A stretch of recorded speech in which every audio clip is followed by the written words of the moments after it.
Okay, everybody, this is lecture 18. The title of this lecture is The Big Bang and Dark Matter, and this is the last lecture of the course. So today I want to start off today talking a bit about the theory, the Big Bang theory itself, and then talk about the evidence we have that this actually happened. Okay, so the first piece of evidence that we have that the Big Bang happened starts with the expansion of the universe. So we've been talking about this for a couple of weeks now, that sometime around 1930, evidence began to mount that when you look at galaxies that are all around us, as long as you look at galaxies that aren't super nearby, they're all moving away. And generally this came to be understood as the idea that the universe itself is expanding. Now, it doesn't necessarily mean that we had a Big Bang. If you have a universe that's expanding, this does not obviously imply that the universe began at one point at one time. Okay, so what I want to talk to you today about is some of the evidence that has been accumulated to support this idea of the Big Bang. We've actually talked a little bit about it already in the course, but I haven't really explained to you what the implications are and what the evidence is. Now, the basic idea for the Big Bang theory is that it was hot in the beginning, and now it's cold. And generally this comes about because if you take something that's big, and imagine you have a big container, and you start squeezing it together, you start squeezing it and making it smaller, then the air in that container will get hotter. Okay? And so it's sort of the same deal. If you run the clock backwards, now the universe is big. In the past it was smaller. And one of the big implications of having everything smaller in the past is that it's hotter. So basically that is the Big Bang theory, but the implications of this are pretty interesting. Because as you make things hotter, you change the kind of structures that can exist, and you change the kind of stuff that can actually inhabit the universe. It turns out basically when things are cold, as long as you have energy sources, you can have really complex structures. But if you make things hotter and hotter and hotter, you can't have things that are that complex anymore. Okay, so imagine we're in this room and you start cranking up the heat. If you crank up the heat enough, the seats and everything else in the room will start to melt. Okay, so then let's assume we've all run out of the room. Everything starts to melt. And then you just kind of have this kind of like sloshy soup of stuff in this room. And no longer can you have these kind of complex, hard chairs. Okay, and you certainly couldn't have the complex life that is us. Okay, we would also melt. If you keep cranking up the heat, eventually that liquid would turn into a gas, and then you would just have a really complicated gas. And you can envision continuing to crank up the heat, but basically you can't have anything that interesting if the stuff is getting really hot. And I'll talk a bit more about that in a second. I want to make it clear that I'm not endorsing any TV shows. This is not what I'm talking about. I probably would not endorse that TV show anyway. So the basic idea with the Big Bang theory is that at very early times it's hot. The universe has been expanding and cooling since that time, and today it's quite cold.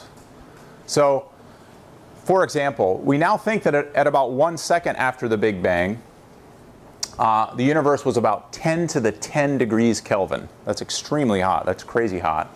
In fact, it's so hot at that temperature that all atoms are ionized. So what that means is if you had some hydrogen, the hydrogen, which is basically a proton and electron going around it, it's so hot that the hydrogen actually can't hold on to its electron. And so what you have is something called a plasma, where you basically have nucleons that are going around by themselves and electrons that are going around by themselves. So you can't have atoms in the way that we think of atoms, neutral atoms, when it's that hot. Okay. And in fact, even at that time, it was so hot that even complex nuclei were sort of difficult to make them. But then about 300,000 years after the Big Bang, it got cooler. So as the universe is aging, it's cooling down. As it's expanding, things are getting cooler. And about 300,000 years after the Big Bang, the temperature of the universe was about 3,000 degrees. And it turns out that at that temperature, it was now cool enough that the majority of the atoms could now hold on to their electrons. And the universe suddenly became neutral. And so then you had atoms more like the kind of atoms that we think about as atoms. Now, it turns out that this is a really important time. When the universe went from being ionized to being not ionized, that's a really important time, and we can test for it. But I'll come back to that in a bit. It's now been about 14 billion years since the Big Bang. The most precise number that we have right now is 13.77 billion. So 13.77 billion years since the Big Bang.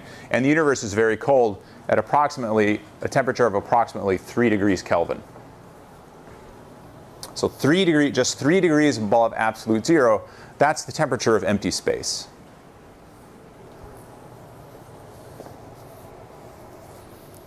Now, this is kind of a diagram of that with the sort of cartoon kind of picture. And so now I've put the Big Bang over here. So this is the beginning, and this is time running this way. And notice that it's not linear time, okay? So now I've got 10 to the minus 35 seconds here, 10 to the minus 20 seconds here, 3 minutes, and 300,000 years. So I'm jumping forward in big chunks of time. That's a logarithmic scale. And that's sort of the kind of scale that makes sense for talking about the kind of things I'm talking about now. Different phases of the history of the universe. Okay. So if you go back to something like about 3 minutes after the Big Bang, that's about the time that light nuclei themselves were being formed. And so around this time onward, what the universe basically consisted of was hydrogen and helium. And that's it. Pretty much the only thing that was made in the Big Bang was hydrogen and helium. And all of the complex chemistry that we have going on today on Earth, the only reason why we have all that complex chemistry is that galaxies and the stars inside those galaxies produced these more complex atoms via processes, via fusion, basically. By fusing lighter elements into heavier elements, that's how you built up all of the complex atoms that we have today. Okay, so that includes carbon, nitrogen, oxygen, which are fundamental elements for life. So the universe was born actually with all of these ingredients, as long as you had stoves like stars to cook them up to make them more complex. But it was really only hydrogen and helium that it started with. Now,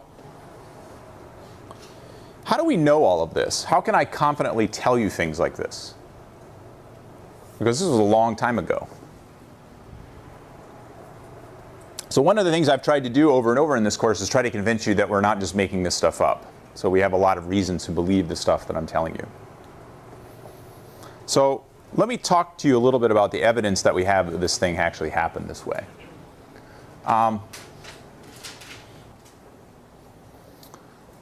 So like I said before, just because the universe is expanding, it doesn't mean we had a Big Bang. And what are some of the observational predictions that we have that allow us to test this idea? So the way this works is you say to yourself, well, if this really happened like this, can we figure out any way to go out and observe something that would either refute or confirm this idea? So the only thing you can ever do in science is rule stuff out. Okay? You can't ever prove anything to be absolutely true, but you can rule out things. So one thing we would like to do is say, look, if this really happened, then we should be able to go out and observe X, Y, or Z, and if those things are not observed, then we can rule out the possibility that that happened. Well, the fundamental thing I keep talking about is if the universe was much smaller in the past, it had to be much hotter. And, you know, in around 1930 was the time when people just had first observed that the universe was expanding at all. And right around the 1960s, people began to sort of take this idea seriously, that you run the clock backwards and maybe there was this primordial atom. Maybe there was this Big Bang thing that happened. And theorists like Robert Dicke at Princeton had actually predicted that there should be a glow in the sky left over from this initial hot period. And that the glow that we should observe should be fairly cold today. Something like 3 degrees above absolute zero. And in fact, it should look like a black body curve. It should look like radiation that if you plot it as a function of wavelength, it should look like that black body curve, the exact kind of temperature curves that we've been talking about when we talked about stars and other things. Now the reason for this is actually very interesting. So it goes back to this idea that back before, about 300,000 years after the Big Bang, it was so hot that electrons and atoms, and electrons in the nuclei of atoms were separated. And so what you had is you had nuclei that were zooming around, and you had these free electrons that were zooming around. Okay? Now if you've got a bunch of electrons that are zooming around, it turns out that light does not propagate very easily through a cloud like that. Electrons like to bounce light around. So basically what this means is it was really foggy. So the early universe before about 300,000 years, it's more like 400,000, but something like 300,000, it was really foggy. And so light could not propagate. So even if you had something that was shining that you wanted to look at, you couldn't see it, because that light coming off of it would bounce off all the free electrons that were around, and you'd never see anything clearly. So what you had is this kind of, you know, very interesting situation where it was very foggy because it was so hot. But then, so what this means is that before that time, we can't see the light coming to us from that time. We can't look back with telescopes and see stuff that was happening back here. It was too foggy. The light would not get to us. But after this point, after about 300,000 years or so, the atoms grab their electrons suddenly. It becomes cool enough that the atoms can now hang on to those electrons. And suddenly light flies freely. Now, I don't think I actually explained in quite detail why the atoms aren't holding on to their electrons before. Basically what's going on is, imagine you had atoms. It was so hot that they were moving so fast that when they bang into each other, they knock the electrons off. That's basically the idea. But as the universe expands, everything cools down, things start moving more slowly, and that just doesn't happen anymore. So what happens then is, after this point, suddenly the universe becomes transparent. And all the light that was there from this hot universe can start traveling freely. And that's the light that Dicke and others were talking about detecting. So it's that light that they were looking for. Now at this time the universe was about 3,000 degrees. But because the universe is expanding, and what you would imagine then is the universe is 3,000 degrees. And so if you were there at that time and you could look around and measure what the distribution of light coming out looked like, it would look like a black body and a 3,000 degree black body radiation. But we're looking for light that was emitted then, and the universe is expanding. So the light that's emitted then at fairly short wavelengths associated with 3,000 degrees is stretched out because the universe is expanding. And that stretching out actually stretches the wavelength out into the microwave today. And so what was 3,000 degrees becomes 3 degrees. It's the same, for the same reason that, you know, the universe is just expanding, everything's getting cooler. So what was 3,000 degrees should now be about 3 degrees everywhere you look. Yeah? Is this light from the Big Bang ever everywhere in the universe, or like a certain like centralized area? Like, Right. Is there a center? So the question is, where is it coming from? Is it coming from some specific direction that should be like where the Big Bang happened? So the idea is that it happened everywhere, and so this light should be coming from everywhere. No matter where you look, you ought to be able to see this signal, and that's a very important part of this story. So the expectation is that this early universe was 3,000 degrees, and we expect the afterglow of this hot, bright time to be seen today in 3-degree temperatures everywhere we look. Okay? So then, about this same time that these theorists in Princeton were making these predictions, there were a couple of physicists at Bell Laboratory named Penzias and Wilson. And they were actually working on a radio telescope, a radio antenna. Now, the reason why they were working on a radio antenna had nothing to do with the Big Bang, because it was just a time when radio science was kind of up and coming. So they had built this detector that detected radio waves in the microwave, and they wanted to test it. But they had this problem with it, that everywhere they pointed it in the sky, they kept seeing a signal. No matter where they pointed it, they saw the same signal. It was always about 3 degrees. They didn't know what was going on. So there was bird poop in their antenna. So they climbed in and cleaned out the bird poop. And then they did the observation again, and it's still 3 degrees.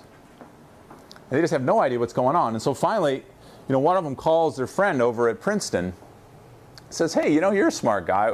Can you think of any reason why when we point our telescope up in the sky, we always get 3 degrees? And at that point, these folks at Princeton knew that they had been scooped.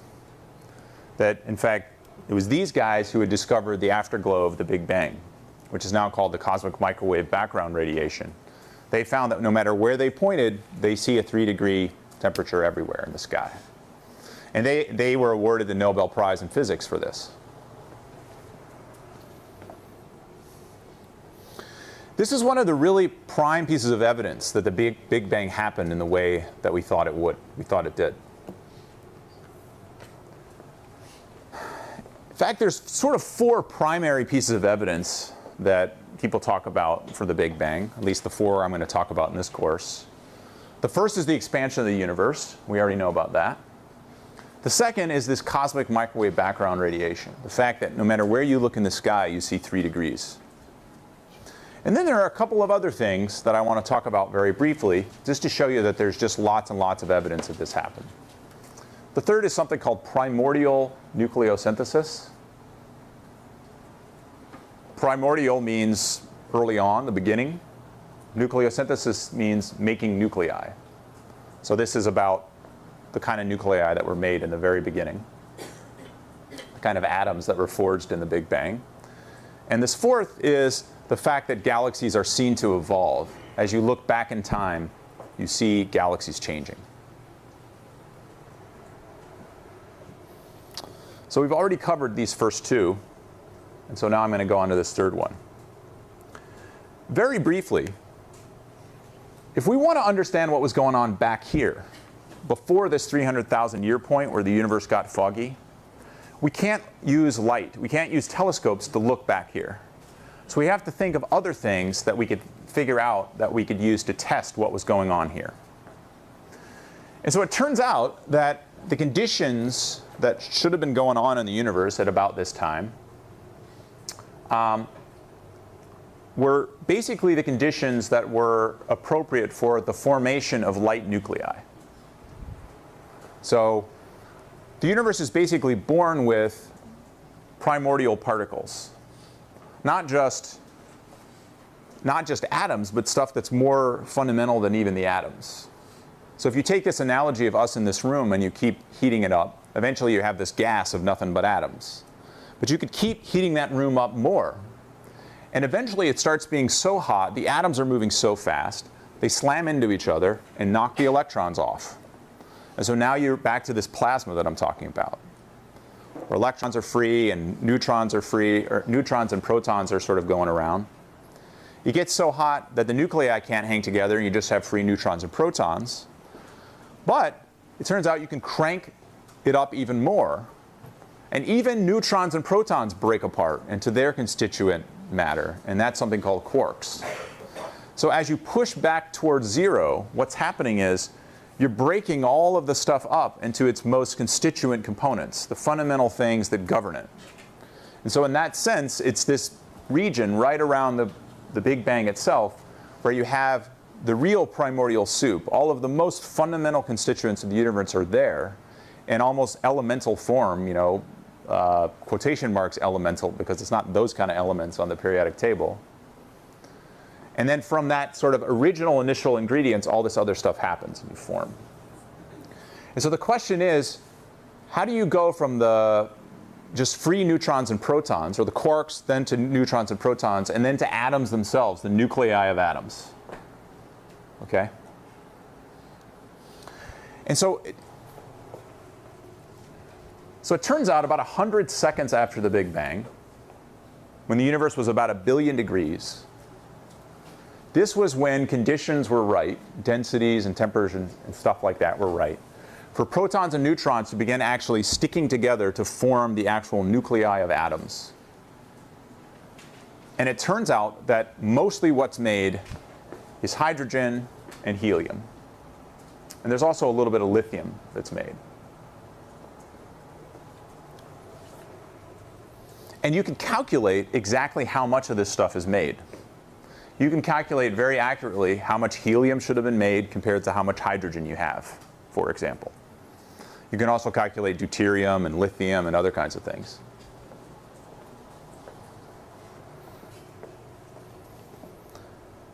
And it turns out that if you go out and you look in areas of the universe that are basically primordial, that stars haven't done much to, or you go out and you look at stars that look like they're very old, that they formed very early on in the universe, then the ratios of these elements that you predict in the Big Bang are very, very almost identically close to what you predict based on this Big Bang calculation, the primordial nucleosynthesis calculation. What that means is we know what the universe was doing 100 seconds after the Big Bang extremely precisely. And if you fiddle around with what was happening at that time, you screw all this stuff up. Are there any questions about that?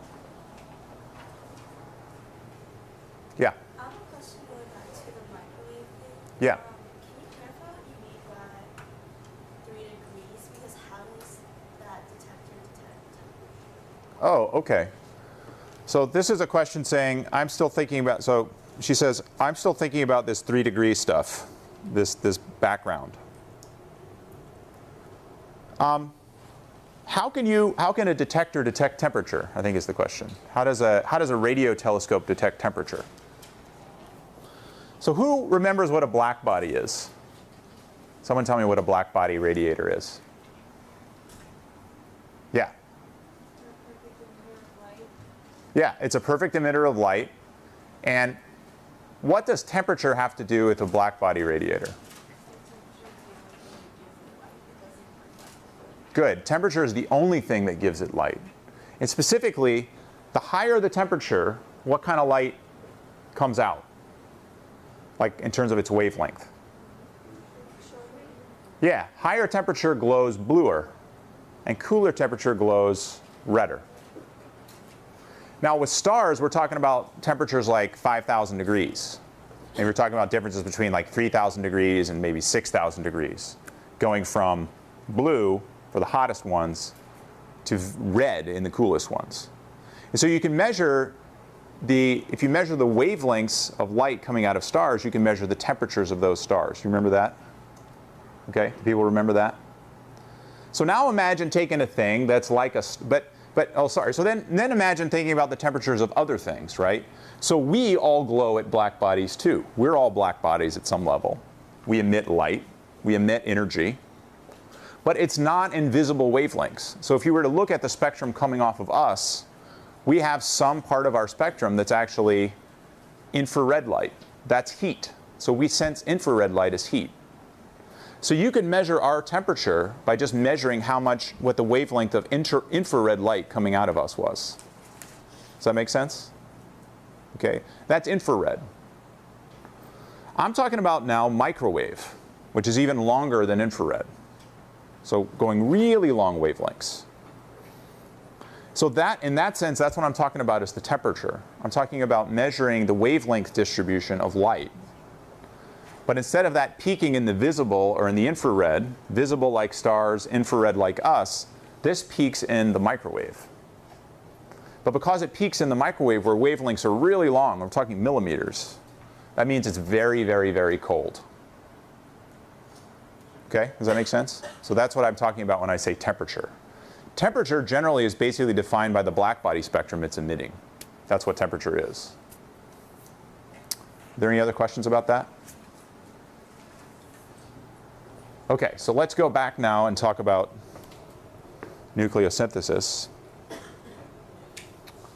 So what I'm trying to do now is I'm trying to probe this time after the Big Bang that's even earlier than this microwave background temperature thing. I want to go back even earlier.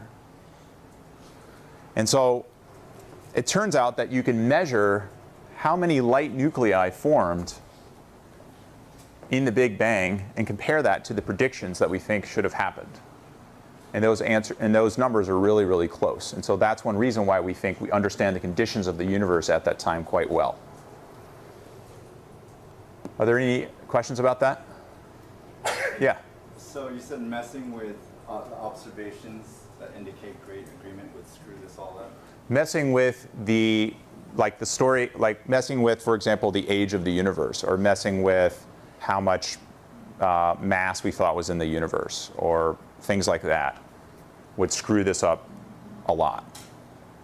So everything we know, everything we think we know about the expansion history of the universe, if we change what's happening with, for example, the temperature of the universe at that time, or the rate at which the universe is expanding at that time, all of those things play fundamentally into how many light elements we think are produced.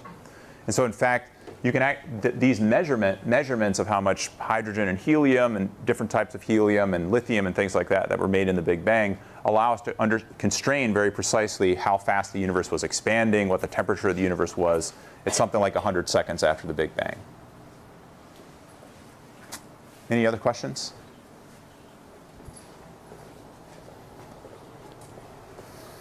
So let me just ask this, make sure people are paying attention or understanding me.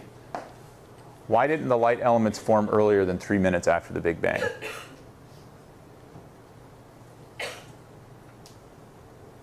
Yeah. It was too hot? It was too hot. Great. Great. Right. It was too hot. It was so hot before that time that if you would have formed the light elements, everything's moving so fast that they slam into each other and break apart. So you got to wait for the universe to cool down so that things are going slowly enough, and also it's not as dense as it was before, that you don't slam together anymore.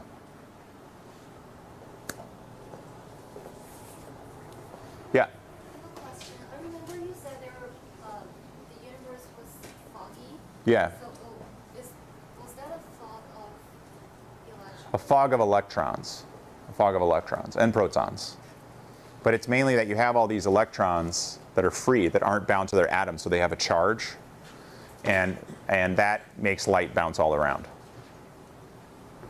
So like if suddenly there were all kinds of electrons in this room, first of all, we'd all get electrocuted, but you couldn't see me because it would just, the light could not propagate freely.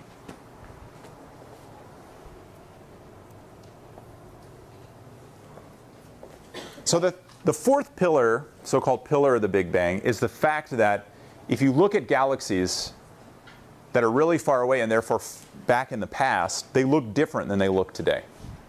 So that's just sort of direct evidence that things are changing, that if you go look at things back in the past, the universe was not like it is now. And that just gives you this sense that the universe is actually developing over time. So this is a movie, I'm going to show you again, of the deepest image of the universe that's ever been taken by the Hubble Space Telescope. And what Hubble is doing is it's going to point at a spot in the sky that's the size of 1/10 of the full moon. So a teeny tiny little spot on the sky, right here, that looked perfectly dark, like there was nothing there at all. And Hubble points at it and basically opens the shutter on its camera for about 2 weeks and just collects light. and lets that signal build up. And the picture that's revealed is just pretty amazing. So this is going to give you, this is a little movie. This just shows you where it is in the sky. And now we're going to zoom in to this single spot. Now we don't have this deep picture everywhere. We only have this deep picture at one single spot, because that's where Hubble looked. And there it is. We're coming up on it. It's called the Hubble Ultra Deep Field. And it's the deepest picture of the universe that's ever been taken. And so what you see, these galaxies here, the light from many of these galaxies left them more than 13 billion years ago. And one thing you see right away is that the galaxies at this time look really messed up. They're ratty and knotty, and they have clumps and stuff. And this is one of the really early ones right here. And so the point is that if you look at this image, galaxies here do not look like the Milky Way. The Milky Way is a very smooth-looking, grand design spiral that's got all these beautiful spiral arms and stuff like that. The galaxies you see here, looking way back in time, billions of years ago, something like 500 million years after the Big Bang or so, they look like they haven't quite finished being developed yet, okay? So these are like adolescent galaxies. They're not quite what they're going to be. They're in that kind of awkward tween phase where they're not quite what they're going to be. They're not the beautiful, 20-year-olds that you all are now. And then you have these old, almost dead galaxies like me. They're just over here somewhere. So anyway, so these are the 4 pillars of the Big Bang. Here's a clue. Professors are sometimes lazy on tests. If you have lists of 4, that's a good one to look at. Okay? So make sure you know this one. Now we're going to talk about dark matter. Yeah? About Big Bang, are there any other theories besides the Big Bang that... There's nothing that holds together at all. There were a few theories that were popular in the 60s, and there are a few people kind of hanging on that have these ideas, but there's not many of them. So I would say that there were sort of competing ideas in the past, but today it's kind of the only thing going.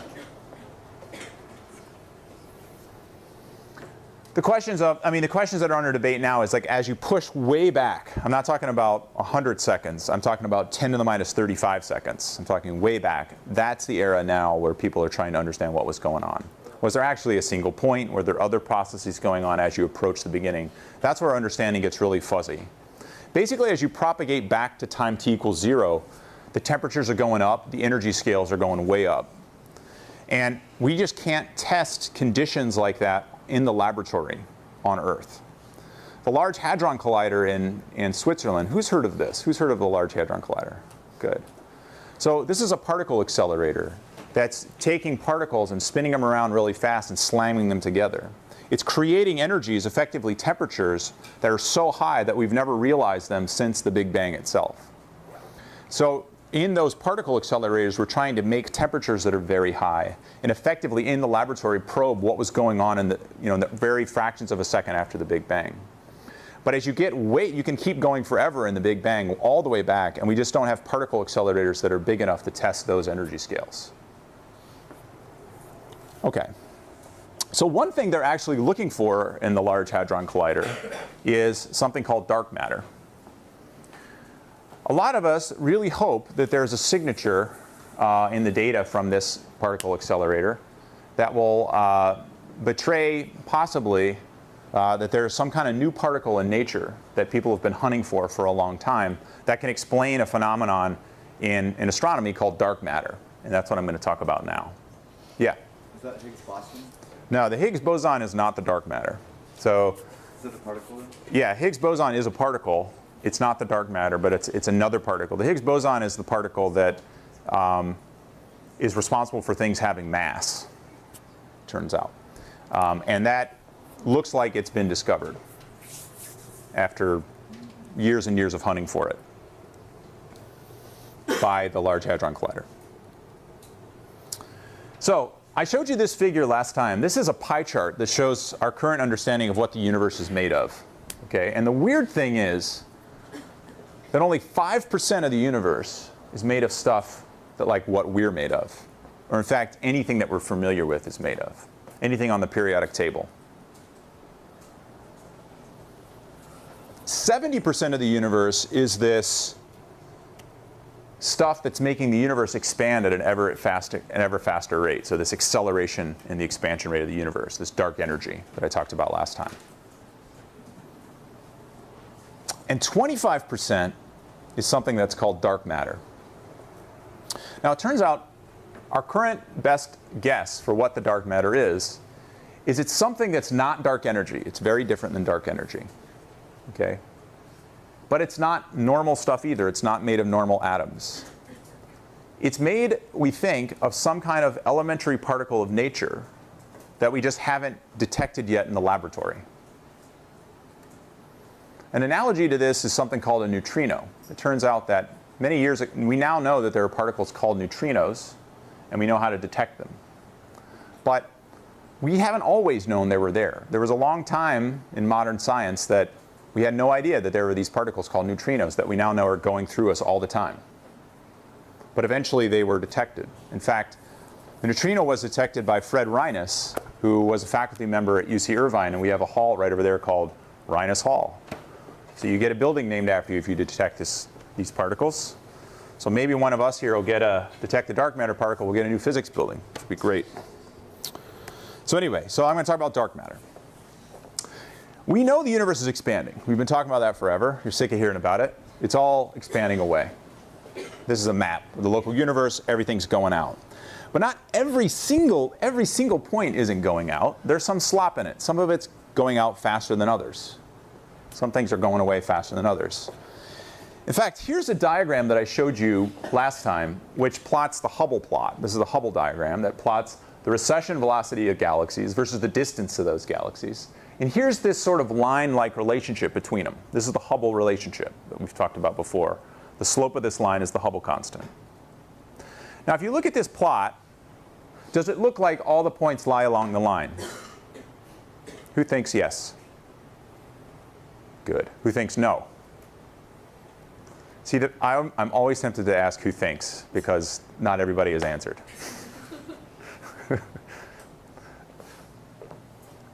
What looks funny here? Does there something look funny in this plot? In the very back, in the middle, with classes. You're in the very back row. Yes, you.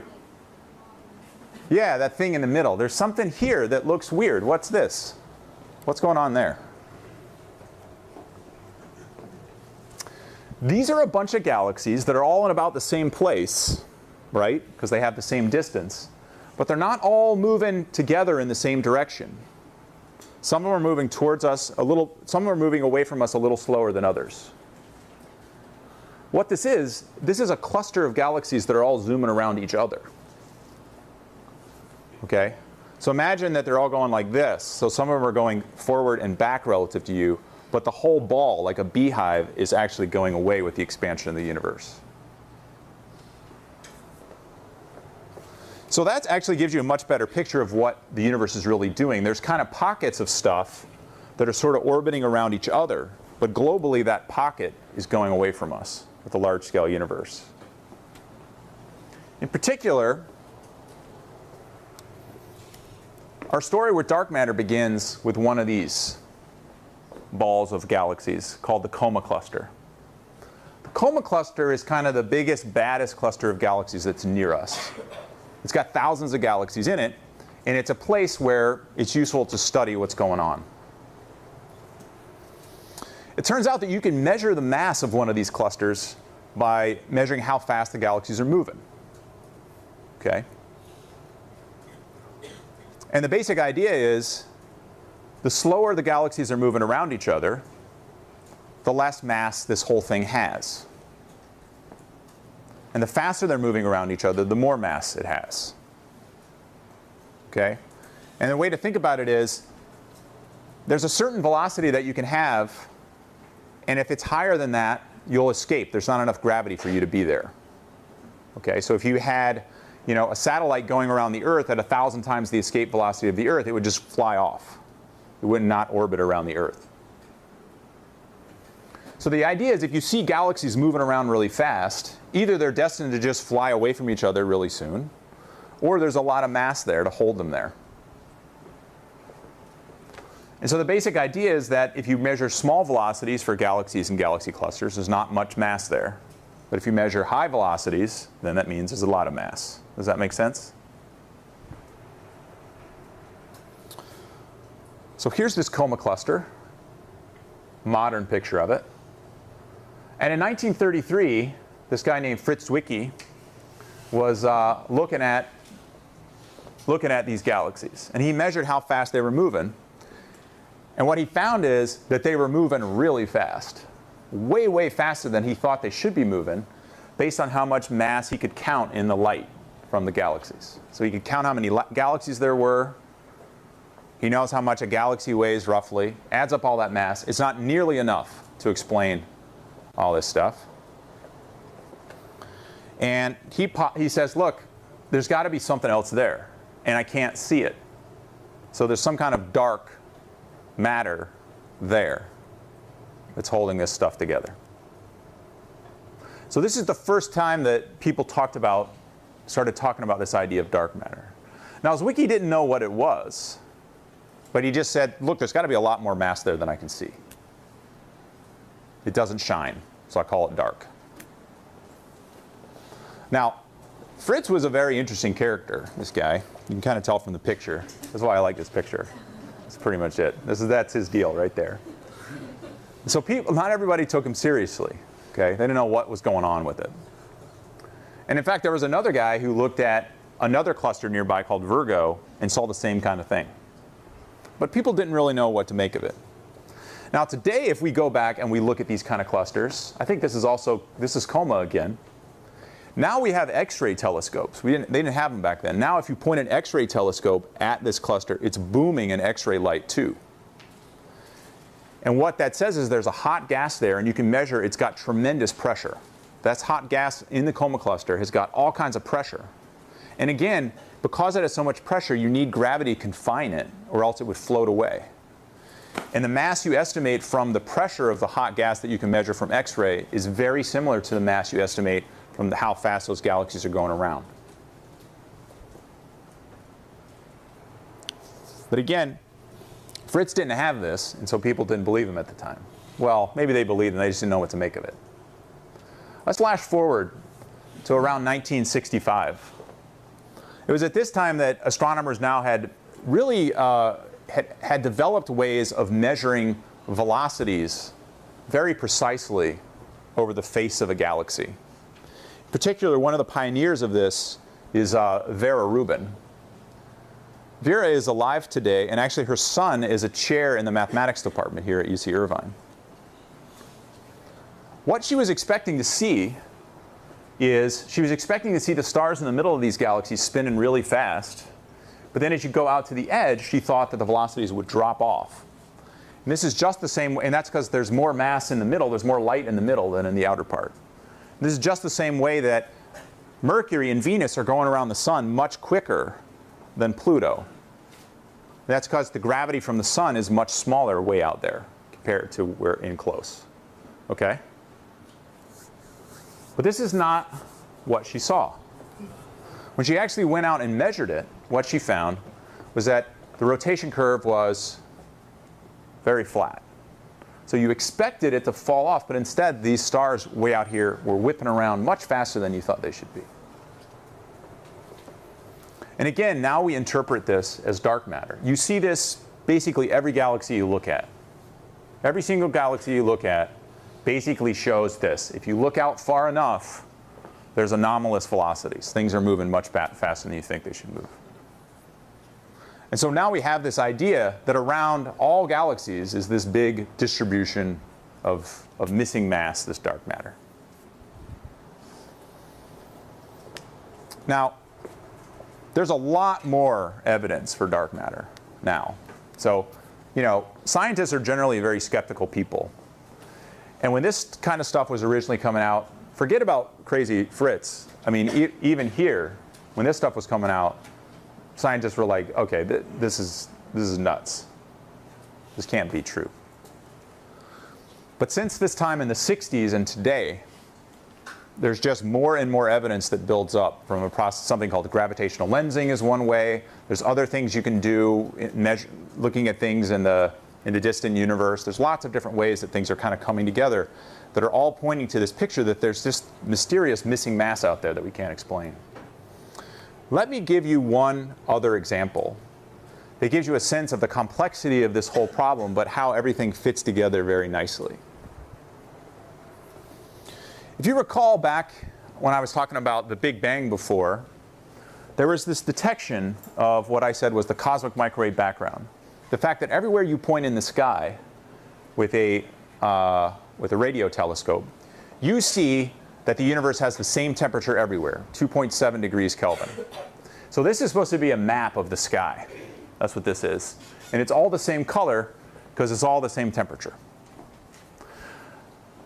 Now, it all being exactly the same temperature is a little bit weird. Because if you start off with a universe that's perfectly smooth, how does anything ever grow? How do you start off with a universe that's 100% perfectly smooth and then have structure emerge from it? We look out in the universe today, there's structure everywhere. There's galaxies all over the place. So how do you go from something that has absolutely zero, nothing, to structure all over the place? Now the way you do this is with gravity. If you just have anything, give me anything, any little bitty blip where it's a little bit more dense than other places, gravity will say, oh, I'm going there. Because if I have a little bit more mass than everywhere else, gravity will then make that place even more dense pretty soon. And so what cosmologists were doing ever since this original detection in 1964 is they were trying to see some differences, some ripples in this temperature distribution. And they hunted for it. They went back and they looked again, still nothing. It was smooth to 1 1/10. Then they went back and looked again with even more powerful instruments. It was smooth to 1 part in 100. Man, this is getting kind of scary because, I mean, at some point there's just not enough mass in the universe to start out with a universe that's that smooth and grow to all the complexity we see today. So then they look again and they find that it's smooth to 1 part in 1,000. So now people are starting to get nervous, like, wait a second, maybe we don't understand what's going on. Maybe we're misinterpreting this whole signal. Maybe this is something else. Finally, in 1990, with a satellite called COBE, it was detected. Differences to 1 part in 100,000. So you needed 1 part in 100,000 discrimination to see minor temperature differences. So what this is a temperature map. These spots are hotter and these spots are colder, but they're only hotter by 1 part in 100,000. And since this detection, then in 2003, there was a new satellite called WMAP that really refined it. And so this, in some sense, is a baby picture of the universe. This is that the universe actually did have some structure at early times, but it was very smooth. But it was so smooth that there's this puzzle. How do you go from a universe that's smooth to 1 part in 100,000 to all the rich complexity of galaxies and everything that we see today? Well, one way you do it is you add additional matter. If all you have is normal matter, the stuff we see, hydrogen and helium, the stuff that we know was made in the Big Bang, if we only have that, you cannot make the large-scale structure of the universe as we see it today.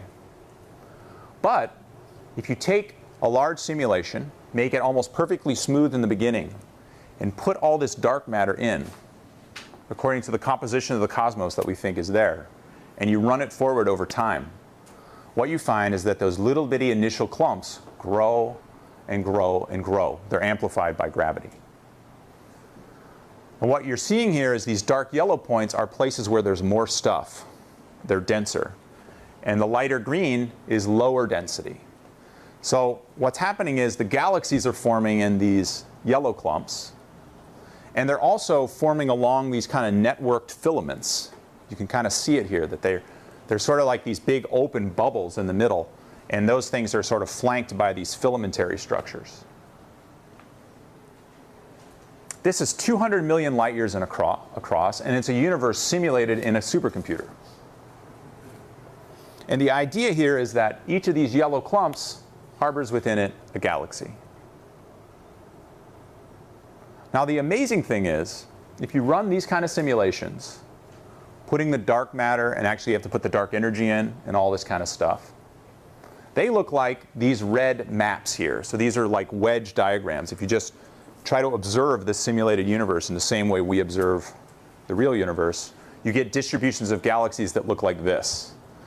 And this is, you would interpret this as locally around the Earth, and then this is clumping of galaxies all the way out for billions of light years. These blue wedges are actually real observed galaxies in the universe.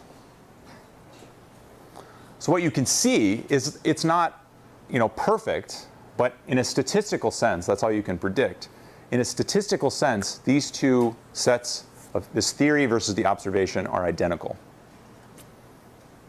You can't, they're indistinguishable statistically. And you can kind of look at it by eye and you're like, hey, it's pretty close. Okay, if I hadn't told you which was which, you would say, I don't know, they look kind of the same. And so it's pieces of evidence like this that we have these kind of indirect pieces of evidence that there's this weird dark energy stuff going on, there's this weird dark matter stuff going on. But it turns out that you can't explain even things like the large-scale structure of the universe unless you put that stuff in. But when you put it in, you get it all right. Now, we don't know what that stuff is, but we know we have to put it in to get the universe right. Yeah? Is that Einstein, the constant that Einstein had? Or is it This is with the constant that Einstein had. So this simulation is with the cosmological constant and not a weirder kind of dark energy. So it turns out the standard old boring cosmological constant of Einstein is the model that works really well for this kind of stuff. Anything else? Okay.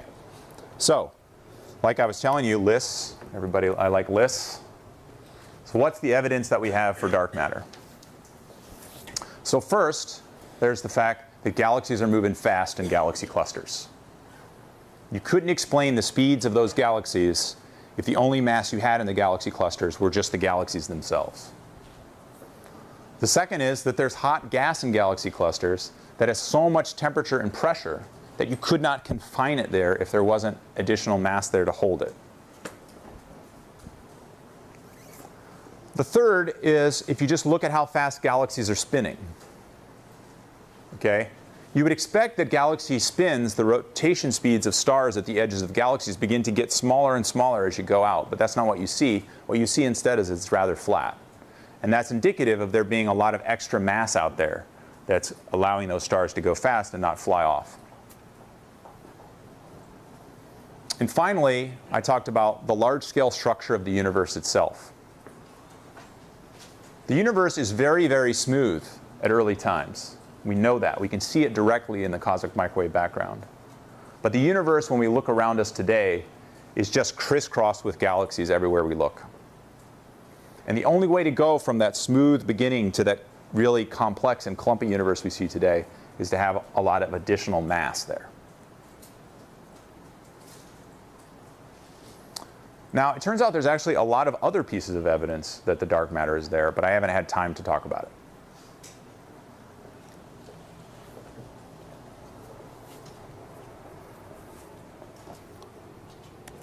So as we talk about this pie chart, this, what the universe is made of, one way to think about the differences between these things. So people are constantly asking me, like, is dark energy and dark matter the same thing? The answer is no. They're sort of almost at opposite. They're trying to do opposite things.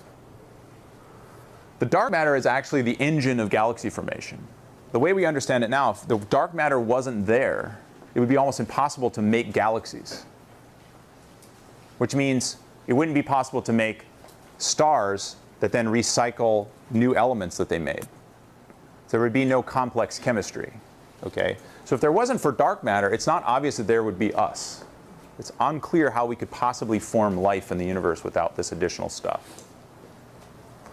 Whereas dark energy kind of does the opposite. Dark energy is trying to drag stuff away from each other. It's trying to fight that tendency for things to collapse gravitationally. It's trying to make the universe expand at accelerated pace. So at some level, the dark energy is sort of trying to do the opposite thing. And it just so happens over the course of history of the universe so far, the dark matter has won.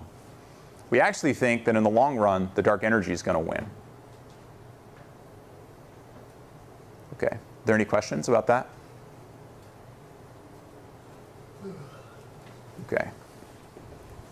All right, so this is the end of this class, and so what I want to do now is provide kind of a perspective, a summary of what we've been doing here in a slightly different way.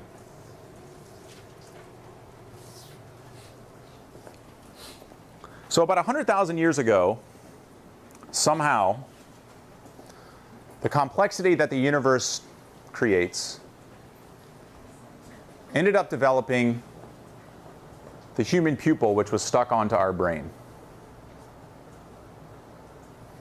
That pupil is about 0.3 inches in diameter. And so with that tool that we were born with, you can look up at the sky and you can learn things. You can learn that the patterns of the stars are regular, and that where certain constellations are in the sky can tell you things about, like, for example, when it's going to be summertime, when it would be a good idea to plant food or go hunt for certain things.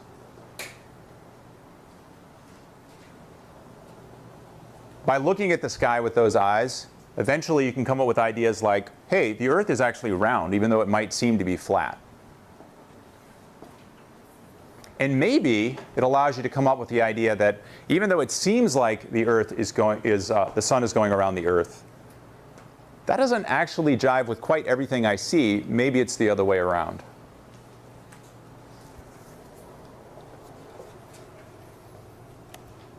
In 1620, Galileo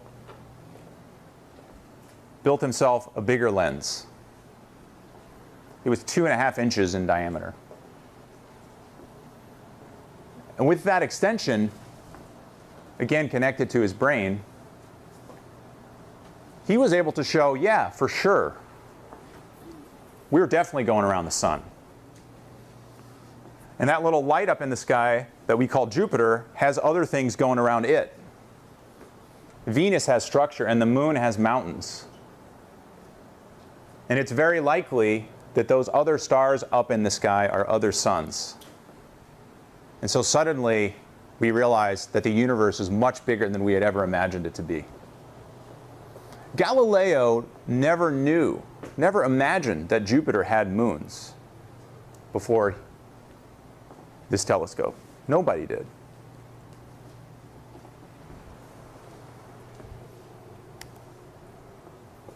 I'm going to do a new scale now.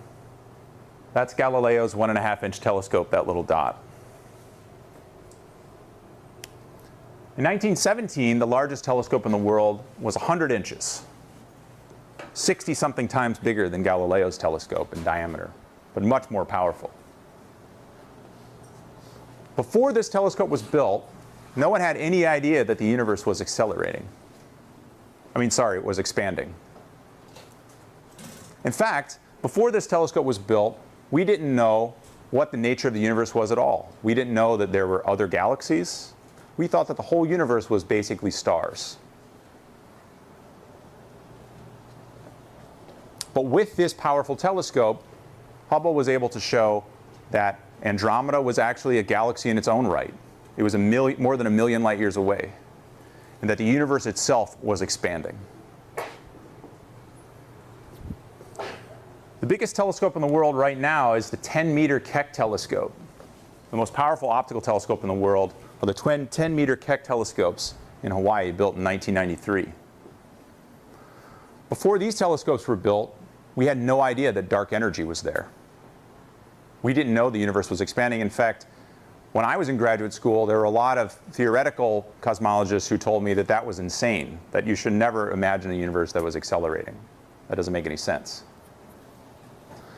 But only because of observations with the Keck telescope were we able to measure this precisely.